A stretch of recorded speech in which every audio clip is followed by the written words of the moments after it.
You're listening to the Life Coaching Secrets Podcast, episode 141.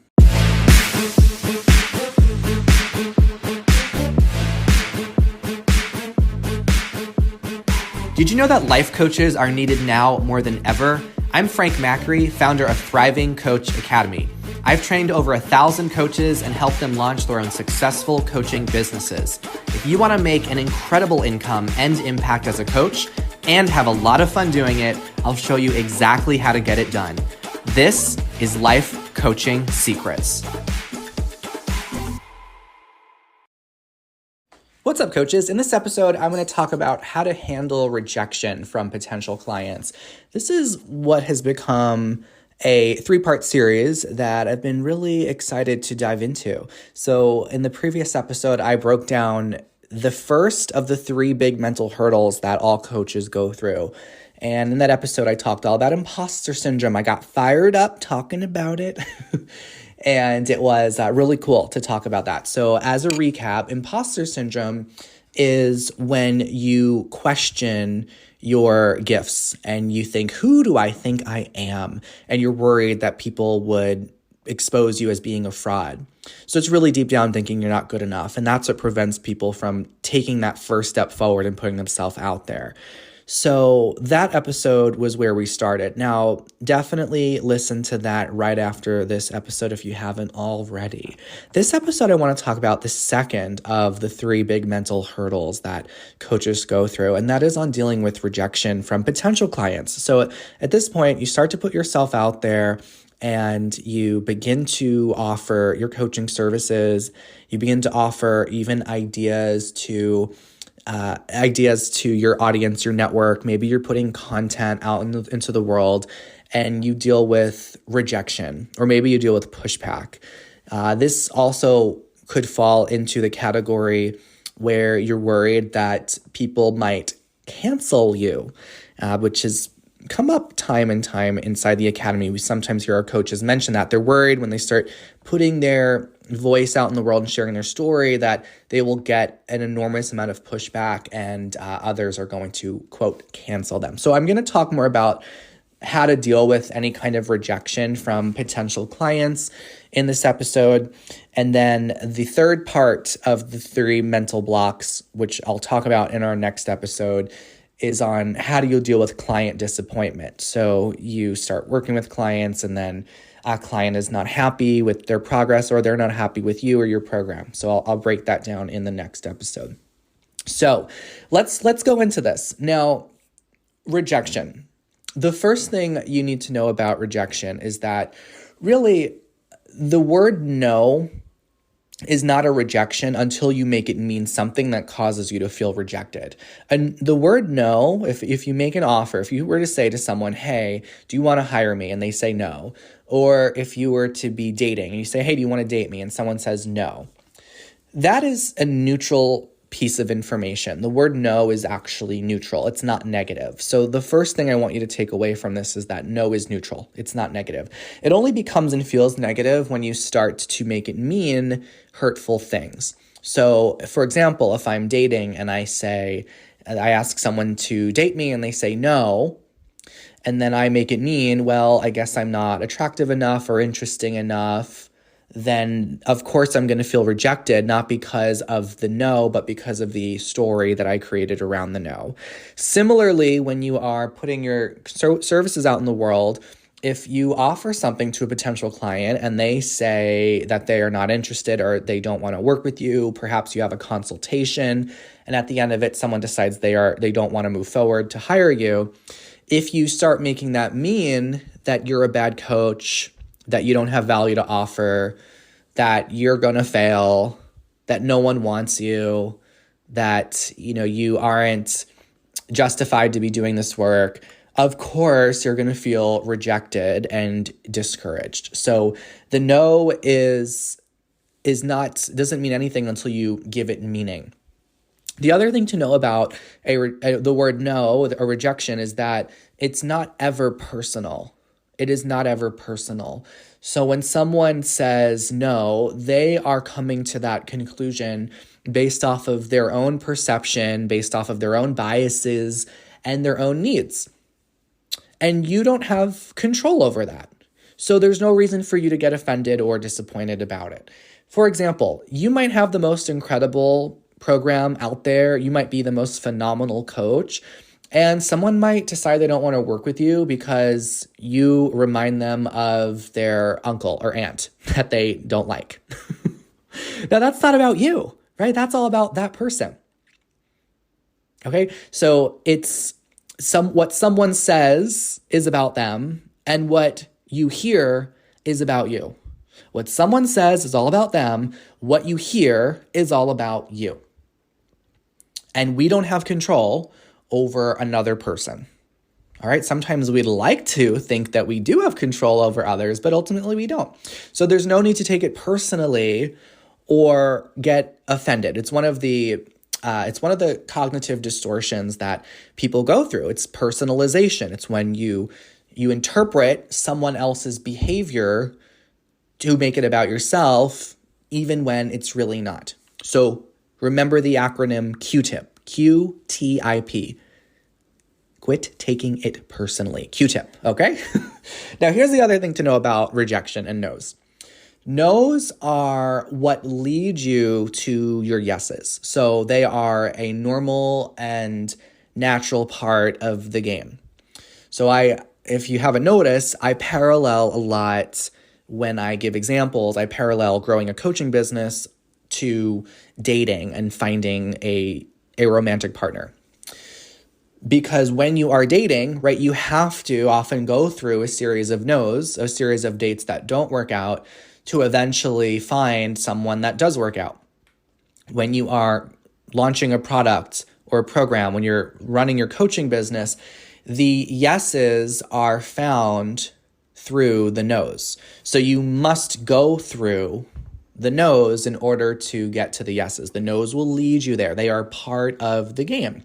Now, if you get a rejection, if you hear someone say no and you think, okay, well, no one wants to work with me, then I guess I need to stop. Or maybe you get a series of no's. You get 5 no's or 10 no's, right? Maybe you put a post out on social media and it doesn't get engagement. No one likes it. No one comments on it. No one DMs you because of it.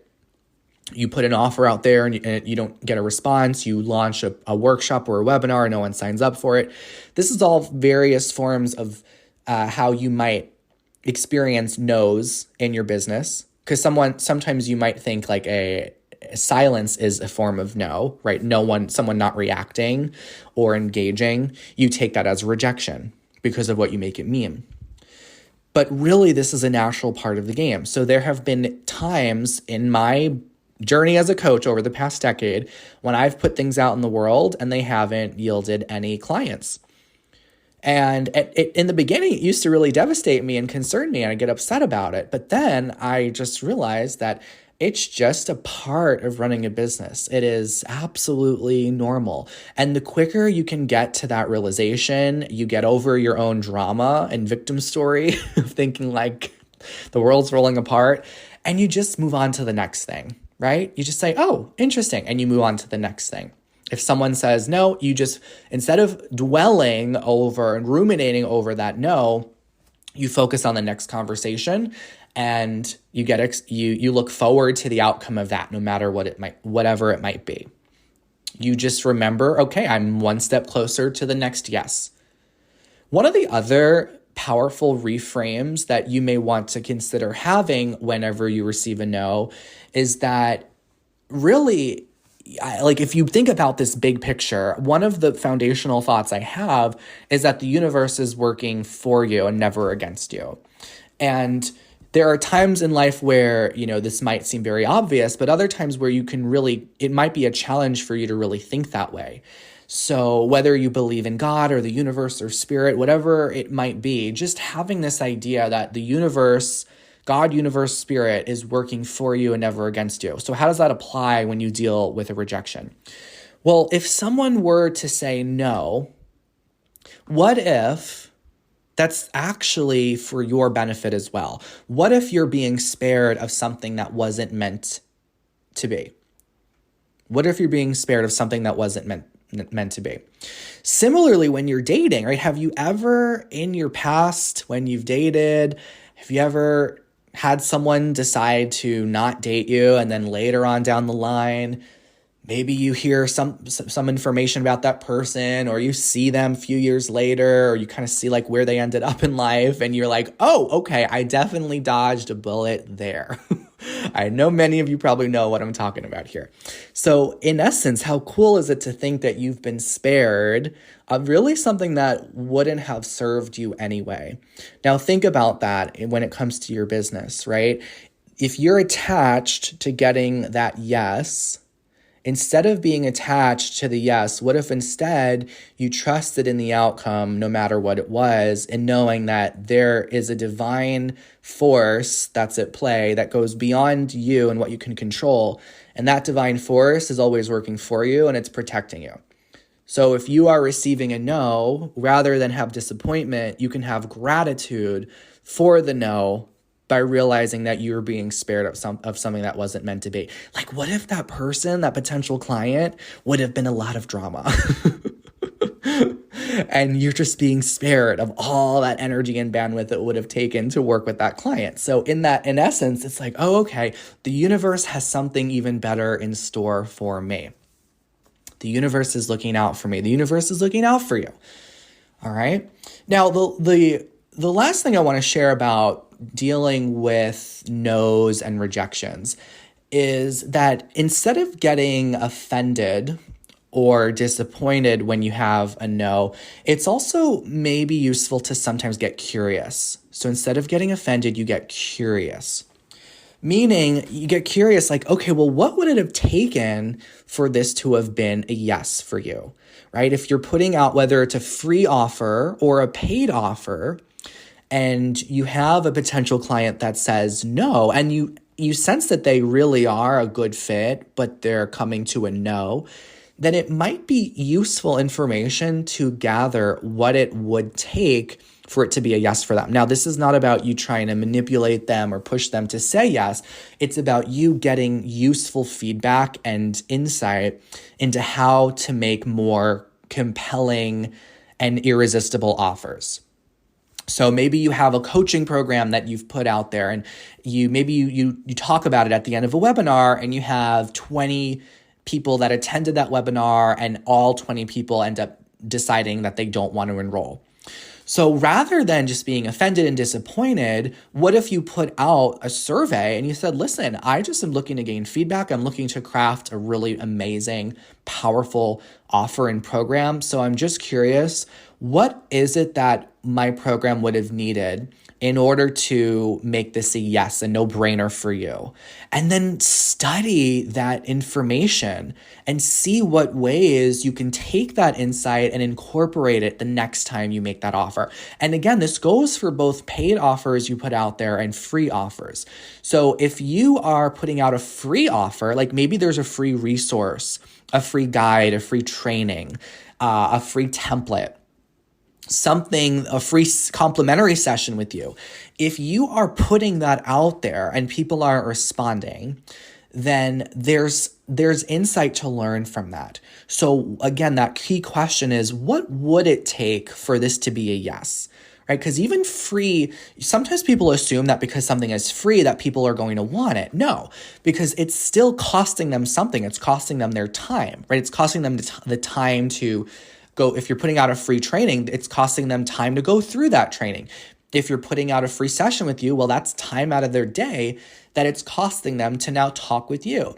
So they must understand what the value is. It must speak to them in order for them to say yes to it. So what would it take for this to be a yes? There is a lot of insight that you can gain from asking that question when you're putting offers out there to show you what's missing, what can be included. And finally, I want to just end with talking about like this whole idea of being canceled, because maybe you are scared about rejection or pushback that you might get from, putting your ideas, your stories, your message into the world, maybe on social media, and you worry that people might reject it.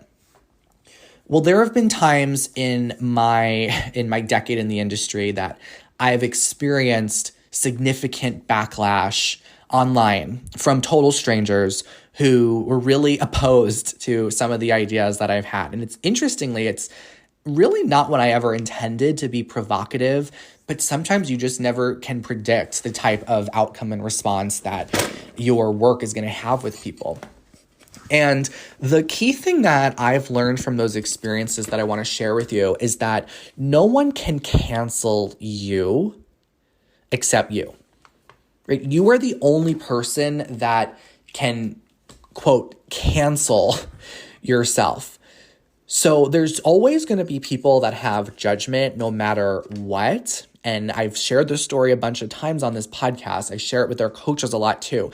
People are going to have judgments no matter what, whether it's positive judgment and admiration and agreeance with what you have to say, or they might have disagreement and they might be opposed to what you say. So there's going to be judgment no matter what. People are going to judge you no matter what you do, whether you don't do anything or you do something. So the insight I have learned is that I'd rather people judge the big, confident, expressive version of me. I'd rather people judge me owning my truth and sharing that with the world than them judging the small, insecure version of me that's holding back. So there is going to be judgment no matter what. You get to decide what version of you that you want them to judge. And that, I think, makes it so much more empowering that ultimately it's like, okay, I love that I'm experiencing judgment because they're judging the version of me that I love being, right? I want someone to judge a truthful, honest, expressive version of myself because they're going to judge no matter what. Then instead of them judging, I want them to judge that version. I don't want them to judge a version of me that I know is holding back. And the wild thing is that when people do have a lot of backlash and they might have expressive opinions or opposition to what you're saying, that kind of is that's a kind of a good thing because it's showing that you're really hitting a nerve, you're hitting on something, you are provoking people to respond. So in essence, it's something to applaud yourself for, because I'm not talking about just provoking for the sake of provoking just to get a reaction, but it's showing that your message is cutting deeper. And it's I'd rather than be in the middle where everyone's just neutral about your message. I'd rather be more polarized where I have a bunch of people that are yes, I'm all about what this person is saying. And then other people that are I'm totally against what he's saying. It's so much more powerful for you, and it will lead to more success when you can actually take a stand on things and not diminish your truth because you're so afraid of judgment. So therefore you think it's just safer to be in the middle.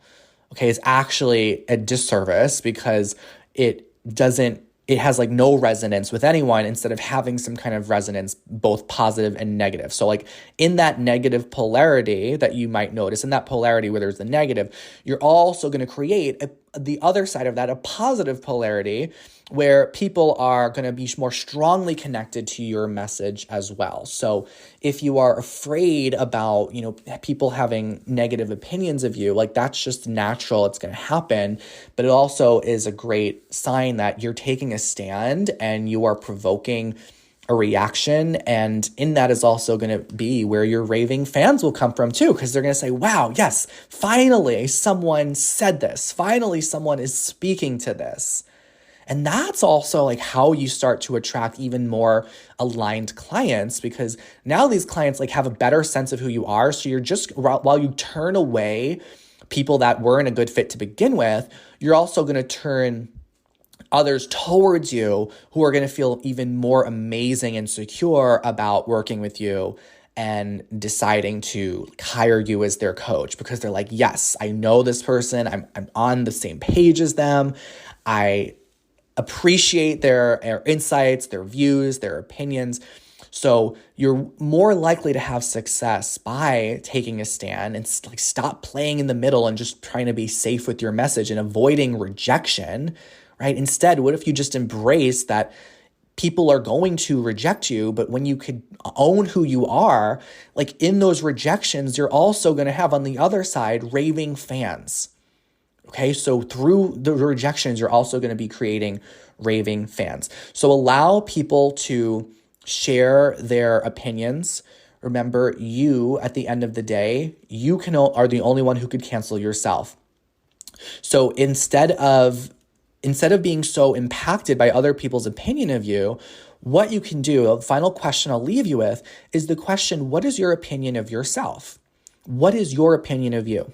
Most of the time, people don't ever reflect on this question. And that's why it's so tempting to be swayed by, I find it fascinating how sometimes people are so influenced by the random opinion of a stranger online who all they've done is they've seen a very short video of you, or maybe they've just read one post by you and they're coming to an opinion. And if you're impacted by that, that shows that you need to strengthen your opinion of yourself. The stronger your opinion of yourself, then the less swayed you're going to be by the opinions of strangers. So what is your opinion of you? What are your gifts? Who do you know yourself to be? Right? What is it that you know to be true about you? And once you for example, you might realize that you care about people. You are someone that's deeply curious. You love to inspire others. You are someone who really does like to learn and grow. You're someone who appreciates different types of people. You are someone who is funny, who is interesting. You've got to have your back on your opinion of yourself. And you've got to surround yourself with a community that also can have your back too on that opinion, people that actually know you. So I'm very selective. One of the exercises that I've done with myself is I decide whose opinion of me matters. So of course, my opinion of me matters, right? Your opinion of you matters, but then you decide, okay, whose opinion of myself matters? And if someone is in that circle, that's whose feedback I'm really listening to. I'll tell you right now, who's outside of that circle are random strangers online that I have no idea who they even are, anonymous profiles. And I invite you to put those people outside of your circle of people whose opinion of you matters. So think about what is your opinion of you?